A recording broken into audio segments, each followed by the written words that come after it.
नमस्कार, मैं हूं मनमोहित और आप देख रहे हैं प्रेस वार्ता एक नज़र की खास रिपोर्ट। इस वक्त मैं मौजूद हूं नोहरिया बाजार में प्राचीन श्री श्याम मंदिर में और आज हम सीकर के पास श्री खाटू श्याम जी के मंदिर को लेकर विस्तार से चर्चा करेंगे। जी, जय श्री श्याम मनमोहित जी। सबसे पहले मैं इतिहास से पहले मैं थोड़ा सा बाबा के जीवन चरित्र के बारे में बताना चाहूँगा कि बाबा खाटू जी में कैसे विराजमान हुए। ये महाभारत काल के बाद में जब बाबा ने शीश का दान दे दिया था, उसके बाद में जब खाटू श्याम जी के जंगलों के अंदर में गौएं चरने जाती थी तो वहाँ पे क्या है, जो गौओं के थन से दूध गिरता हुआ तो दिखता था, बट वो ज़मीन में जाने के बाद में जो दूध है वो दिखता नहीं था कि कहाँ गया। तो जो खटवांग राजा है उस टाइम में जोधपुर दरबार एस्टेट के अंदर वो आते थे, तो उन्होंने ताम्रपत्र लिखकर वहाँ से पूछा कि इस विषय में हम क्या करें।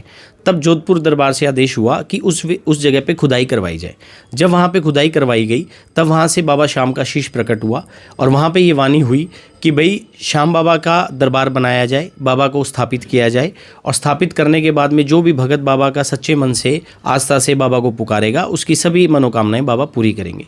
तो ये लगभग तब बाबा का मंदिर बनाया गया और उसके बाद में संवत 1777 में 1777 संवत में बाबा का जो दरबार का दोबारा पुनः जीर्णोद्धार किया गया। कार्तिक शुक्ला एकादशी को बाबा को वहाँ पे विराजमान किया गया पुनः जीर्णोद्धार करके। जो आज मंदिर का स्वरूप आप देख रहे हैं वो संवत 1777 से जो बाबा का दरबार गर्भगृह जहाँ पे बाबा श्याम विराजमान है वो ऐसे ही है।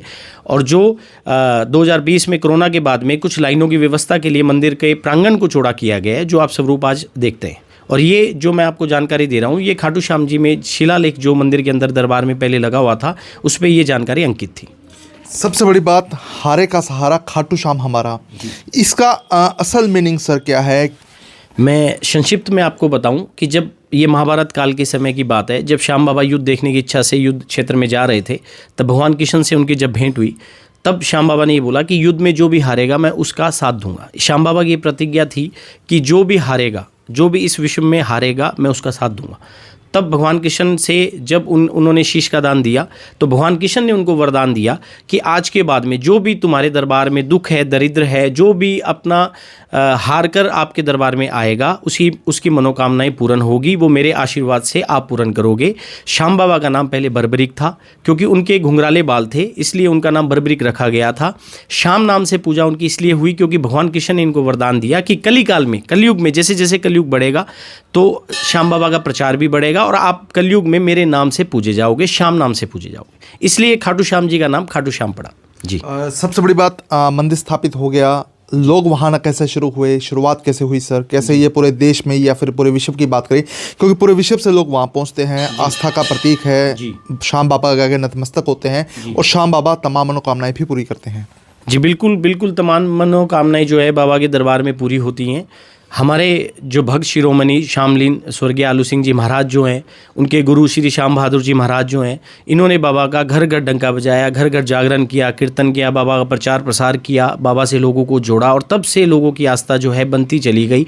और जैसे भी लोग बाबा के दरबार में पहुंचते गए, बाबा उनकी मनोकामनाएं पूर्ण करते गए, लोगों ने बहुत अपने आप को आत्मसात किया मंदिर में जाकर, तो तब से लेकर आज तक बाबा की भीड़ बढ़ती जा रही है दरबार के अंदर में। दरबार की बहुत बड़ी महिमा है। जी। तो पूजा वगैरह सर कैसे होती है? मंदिर की बात करें, क्या कहेंगे? जी, चौहान वंशज जो है बाबा के मंदिर सेवक परिवार हैं जो परंपरागत तरीके से दरबार की सेवा करता है। बाबा की 5 समय आरती होती है। सबसे पहले बाबा की मंगला आरती होती है, उसके बाद में बाबा की श्रृंगार आरती होती है, फिर बाबा की भोग आरती होती है, संध्या आरती होती है, शयन आरती होती है। बाबा को मत्स्या को स्नान किया जाता है, बाबा को 56 भोग लगाया जाता है और बाबा के तिलक श्रृंगार होता है। केसर चंद्र इत्र का जो बाबा के श्रृंगार में विशेष महत्व है। लखदतार भी कहा जाता है सर, सेठों के सेठ भी कहते हैं श्याम बाबा को, कई बार हम सुनते हैं सेठों के सेठ। लखदतार का असल मीनिंग आपने अब तक क्या ऑब्जर्व किया सर? देखिए, लखदातार के लोगों के अपने अपने मानने हैं कि विचार हैं कि भाई लखदातार लाखों में देने वाला, लाखों को देने वाला। हम तो ये कहते हैं कि बाबा लख के देता है, बाबा हमें परख के देता है कि जैसी हमारी भावना होती है, जैसी दरबार में जो भावना लेके जाता है बाबा वैसा देता है। तो हमारे लिए तो ये है कि बाबा हमारा लख दातार तो है ही है और हमें लख के देता है कि हमारी भावना कैसी है दरबार में, वैसे बाबा देता है। श्याम बाबा के दर्शन हमेशा लोगों को 2 रूप में होते हैं सर, क्या वजह क्या है इसकी? जी, बाबा का एक तो जो सांवला रूप आपको देखने को मिलता है, मत्स्या को स्नान के पश्चात जब बाबा का तिलक श्रृंगार होता है तो आपको बसंती श्रृंगार बाबा का जो चेहरे पर केसर और चंदन का जो है तिलक किया जाता है, उसके बाद में आपको बाबा का बसंती श्रृंगार के शीश के दर्शन होते हैं। जी। नारियल लोग चढ़ाते हैं, अब ये जानना चाहेंगे जब उसकी मनोकामना पूरी हो जाती है कैसे फिर पता चलता है क्या नारियल टूट जाता है या गिर जाता है या फिर क्या कुछ रहता है? बाबा को जो नारियल चढ़ाया जाता है, भगत अपनी मनोकामना पूर्ण करने के बाद में, उसके बाद में बाबा को प्रसाद अर्पण करके अपनी मनोकामना का जो धन्यवाद साधुवाद है वो बाबा का करते हैं। साल में कितने महोत्सव श्याम बाबा के मनाए जाते हैं? वैसे तो बहुत से त्यौहार तो सभी 30 त्यौहार तो सभी दरबार में मनाए ही जाते हैं। मुख्य रूप से बाबा के 2 मेले माने जाते हैं, एक तो कार्तिक मेला और एक फागुन मेला। कार्तिक की जो एकादशी आती है उसको बाबा के मंदिर का जीर्णोद्धार करके बाबा को विराजमान किया गया था, तब से वो पाटोत्सव के रूप में मनाया जाता है। उसी को हम बाबा का जन्मोत्सव के रूप में भी भगत मनाते हैं। और एक होता है बाबा का फागुन मेला। फागुन शुक्ला द्वादशी को बाबा ने शीश का दान दिया था। साथ ही जो मंदिर शिखर बंद के ऊपर में जो कलश स्थापित हुआ है वो फागुन शुक्ला द्वादशी को ही स्थापित हुआ है। ऐसी जानकारी हमें मोहनदास जी महाराज जो हमारे महंत हैं, खाटू श्याम जी के मुख्य पुजारी है, उनके मुखारबिंद से प्राप्त हुई थी जी। तो दोनों मेले ये बाबा के कार्तिक और फागुन मेले मनाए जाते हैं। भीड़ की अगर बात करें, लोगों के आने की बात करें तो किस मेले में लोग ज़्यादा पहुंचते हैं सर? कंपैरिजन करना तो मनमोहित जी मुश्किल है, बट फिर भी मुझे ऐसा मानना है कि फागुन मेले में लोग ज़्यादा पहुंचते हैं।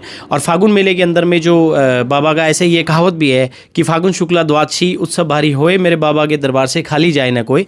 तो फागुन मेला मुख्य रूप से ज़्यादा महत्वपूर्ण है श्याम भक्तों के लिए, क्योंकि बाबा के निशान लेके लोग ज़्यादा जाते हैं, होली का त्यौहार वहाँ पर मनाते हैं। तो फागुन मेले में मुझे ऐसा लगता है कि भीड़ ज़्यादा रहती है। कि श्याम बाबा के आगे अगर अपनी कोई अरदास करे, मनोकामना मांगे तो उसका कैसे मांगी जाए या फिर क्या कुछ किया जाए? जी मैं एक बात और कहना चाहूँगा इसमें कि व्यवस्था अनुसार आज देखिए, आज इतनी भीड़ होती है दरबार में, इतने श्रद्धालु आते हैं, तो 1 to 1 किसी को अटेंड करना यहाँ पे पुजारी परिवार के लिए, मंदिर सेवक परिवार के लिए संभव नहीं हो पाता। तो मैं तो यही मानूंगा, जब आपको दरबार में आप एंटर हों, जब आप बाबा की लाइन में कतार में दर्शन के लिए लगें, तभी से आप अपनी मनोकामनाएँ बाबा के आगे रखें और बाबा ज़रूर सुनेंगे। सभी भक्तों के बाबा प्रसाद भी स्वयं ग्रहण करते हैं और सभी भक्त बाबा के कृपा पात्र बनते हैं। तो आप जब भी दरबार में जाएं, आंख बंद करके बाबा को सिमरन करके बाबा के आगे अपनी अरदास रखें और बाबा आपकी मनोकामना जरूर सुनेंगे, ऐसा हमारा विश्वास है। मतलब जो बाबा को आप बताएंगे वो आपको मिलेगा? जी बिल्कुल बिल्कुल बिल्कुल। हारे के सहारे का दरबार है। जो भी हार के जाएगा, जो भी अपने दुख दरिद्र लेकर बाबा के दरबार में जाएगा, हमारा मानना है आज तक कोई बाबा के दरबार से अगर सच्चे मन से वहाँ गया है तो दरबार से खाली नहीं गया।